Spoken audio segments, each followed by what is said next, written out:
c'est l'histoire d'un personnage qui progressivement va se transformer en monstre.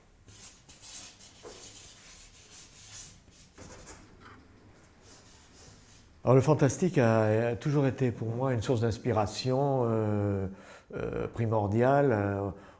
J'ai toujours aimé ce qui était onirique, Edgar Poe, les films de Hammer, le surréalisme. Tous les ingrédients du surréalisme sont vraiment une très grande source d'inspiration.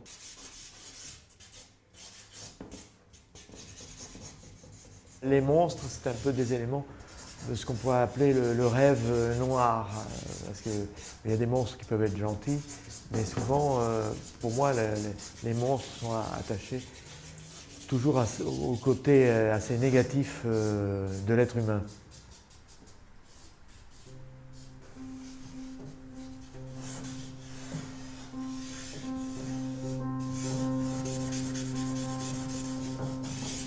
Plutôt que de partir d'un monstre directement, de faire un monstre de A à Z sur une feuille de papier, je préfère partir d'un homme, d'un visage humain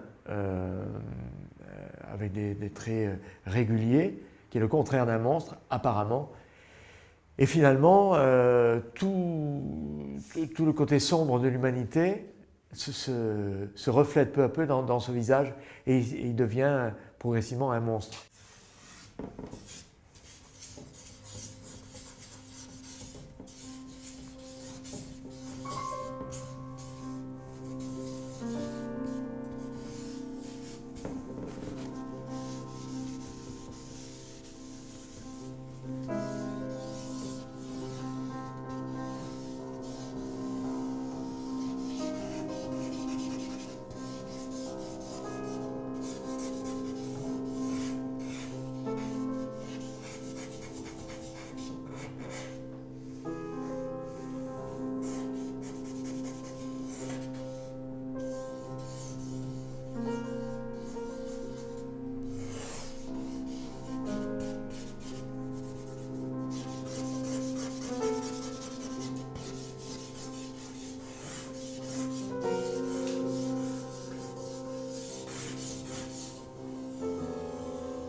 Les dents, dans l'histoire du monstre, c'est quelque chose qui revient beaucoup.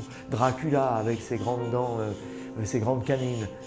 Mais là, justement, c'est un clin d'œil aussi à Bram Stoker et à Dracula. Mais la différence, c'est que là, les dents sont beaucoup plus longues que chez Dracula et elles sont irrégulières.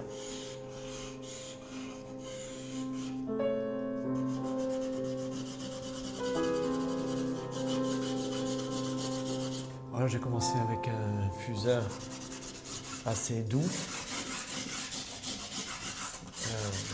qui permet de faire des noirs pas encore très intenses.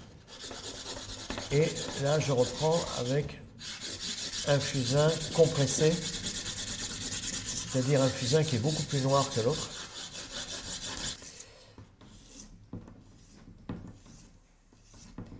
Au fur et à mesure que je dessine, il y a des formes, des choses qui apparaissent et qui au départ n'étaient pas forcément prévues. Et c'est en dessinant que les idées parfois viennent au fur et à mesure. Quand je crée un monstre, quand je dessine ou quand je peins un monstre, je travaille sur l'exagération des traits. J'ai toujours été fasciné aussi par la caricature, j'en ai fait beaucoup, et ça m'aide justement à créer la morphologie d'un monstre. La première caractéristique que j'ai vue, c'est le creux de la joue. Et alors là, j'en ai fait carrément un trou et qui est presque comme une abîme. J'ai accentué ensuite les orbites, les yeux, ils sont devenus ronds. Il y en a un qui est beaucoup plus grand que l'autre. Il y en a un qui symbolise le mal et puis l'autre peut-être le bien ou ou ce qui est un peu moins mal. Alors là, il a un œil qui a un grand cil, de grands cils très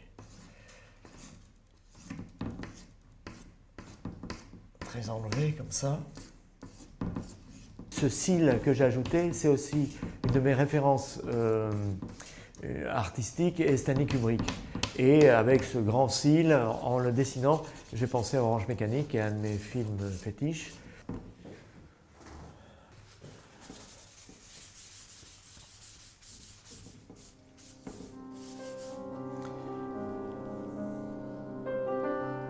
Là, il a le bord du visage qui commence à se décomposer et à couler. C'est un cyclope du nez parce qu'il n'a qu'une narine en fait. Et donc, comme il n'a qu'une narine, elle est très importante. Je permets de...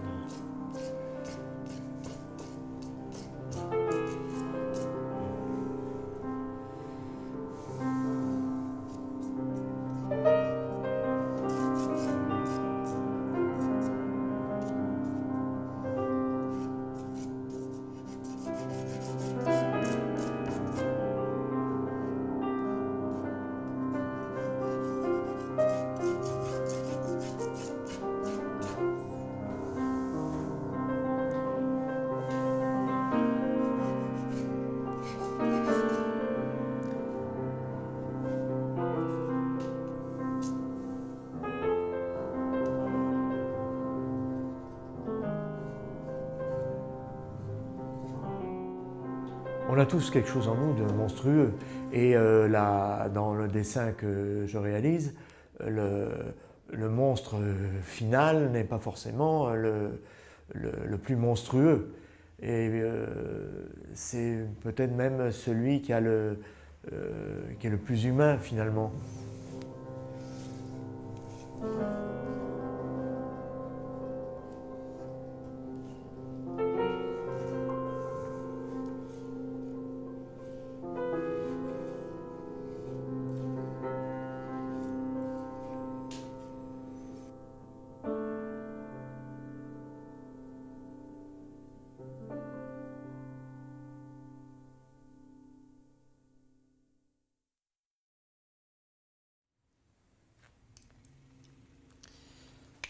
On commence à mettre les couleurs pour une réalisation en couleur.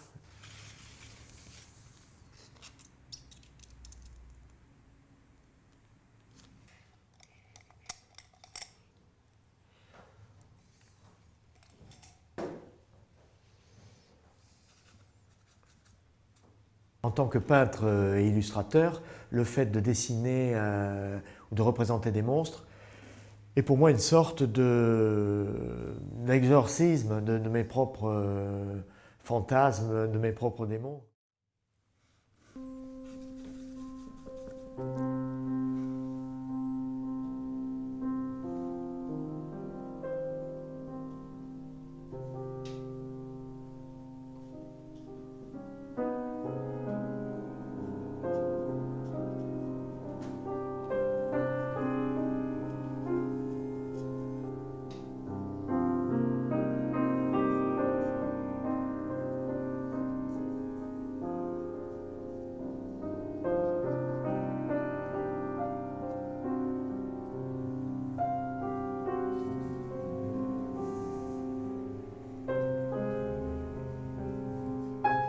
C'est un personnage qui est assis.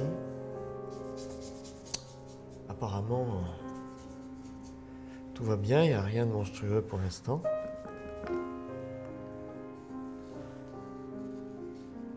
Quoi de plus normal avec un personnage assis?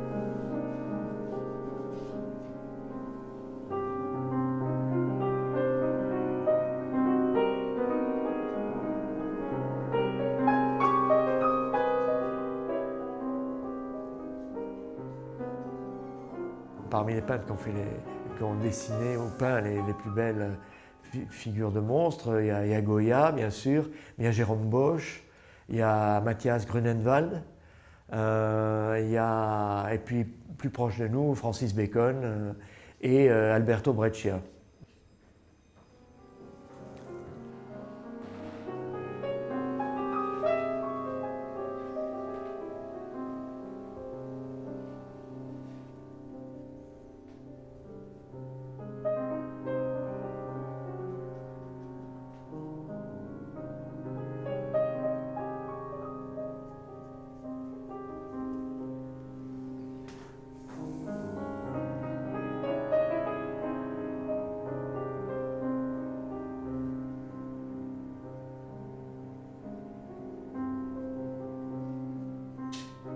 J'ai été très marqué également par l'expressionnisme, beaucoup plus encore que par le surréalisme, qui permet d'avoir une expression graphique et picturale, une expression plastique, beaucoup plus violente.